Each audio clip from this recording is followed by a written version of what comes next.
जय माता दी फ्रेंड्स। स्वागत है आप सभी का नवरात्रि के इस पावन पर्व पे, पावन अवसर में।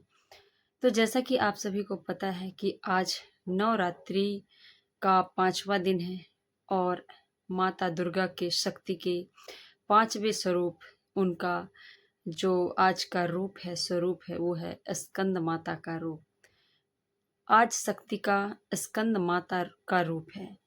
स्कंद माता कार्तिकेय यानी कि स्कंद की माता है, इसलिए उन्हें स्कंद माता कहा जाता है।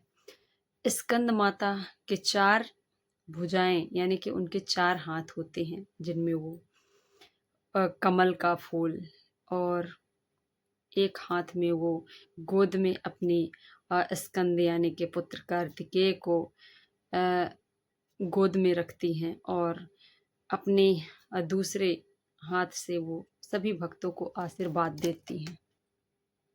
तो स्कंद माता अपने गोद में अपने पुत्र कार्तिकेय को, जिन्हें स्कंद भी कहा जाता है, उन्हें अपने गोद में रखती हैं। इसलिए जो उनका ये रूप है, स्वरूप है, वो बहुत ही ममतामयी है।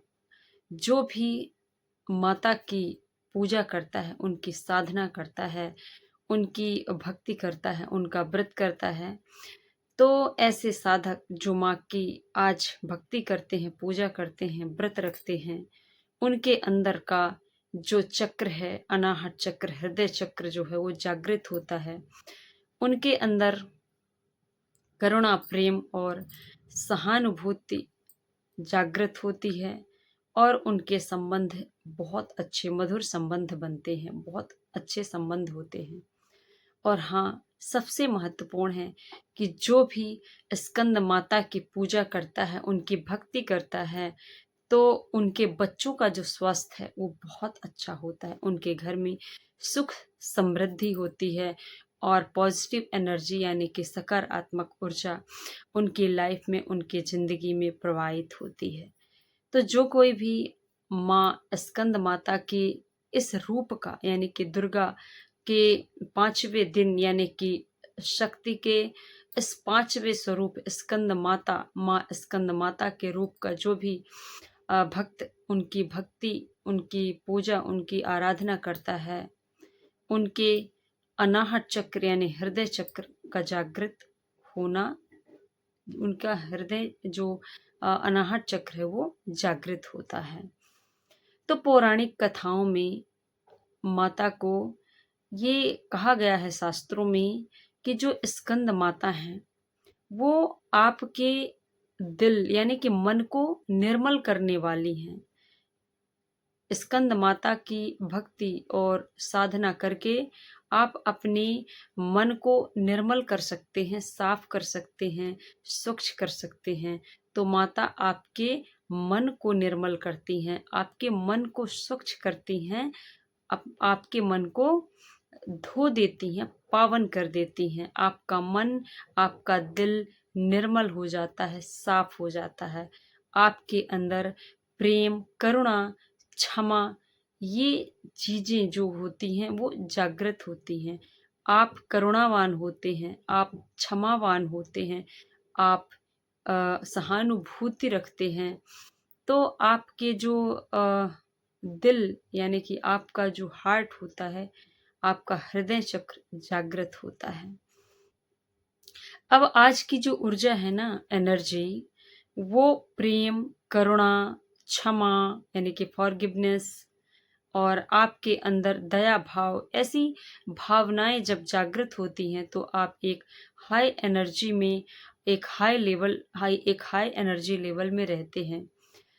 जिस भी व्यक्ति, जिस भी पर्सन के अंदर दया है, दया भाव है, ऐसे इमोशंस हैं, जिनके अंदर करुणा है, एक हाई वाइब्रेशन में रहते हैं, हाई एनर्जी में रहते हैं, तो ऐसे व्यक्ति हमेशा पॉजिटिव एनर्जी को अट्रैक्ट भी करते हैं। क्योंकि लॉ ऑफ अट्रैक्शन भी यही कहता है कि जिस एनवायरनमेंट में आप रहते हैं, जैसे थॉट्स क्रिएट करते हैं, जैसे आपके विचार होते हैं, जैसे आपके भाव होते हैं, वैसी ही चीज़ें आप अपनी लाइफ में अट्रैक्ट करते हैं। तो आप अपनी लाइफ में वही चीज़ें अट्रैक्ट करते हैं जो आप सोचते हैं, जो आप विचार करते हैं, जो आप भाव अपने अंदर अपने मन में क्रिएट करते हैं, जो भाव आपके अंदर पैदा होते हैं वही आपकी दुनिया होती है, वही आपके आसपास, वही आपके ज़िंदगी में प्रवेश होता है। जैसा आपका नेचर रहेगा, जैसा आपका व्यवहार रहेगा, वैसी ही चीज़ें आप अट्रैक्ट करेंगे। तो स्कंद माता आपको एक हाई एनर्जी में रखती हैं, क्योंकि आपके अंदर दया, करुणा, क्षमा, फॉरगिवनेस ये भाव क्रिएट होते हैं। और जिस भी पर्सन के अंदर ऐसे भाव क्रिएट होते हैं, ऐसे इमोशंस पैदा होते हैं, तो वो वैसी ही चीज़ों को अट्रैक्ट करते हैं, क्योंकि वो हाई एनर्जी में होते हैं। इसलिए फ्रेंड्स, अगर आप भी अपनी लाइफ में सुख, समृद्धि, प्यार और करुणा, सहानुभूति को जागृत करना चाहते हैं, अपने अनाहत चक्र को, अपने हृदय चक्र को, अपने हार्ट चक्र को जागृत करना चाहते हैं, तो आप माता स्कंद माता की पूजा अवश्य करें, उनकी आराधना, उनकी साधना अवश्य करें। और अपने बच्चे का स्वास्थ्य अच्छा रखना है, आपके परिवार में शांति और सुख समृद्धि लाना है, तो आप माँ स्कंद माता की भक्ति, उनकी पूजा अवश्य करें। तो थैंक यू और जय माता दी। थैंक यू मुझे सुनने के लिए। Thank you so much. Thank you universe.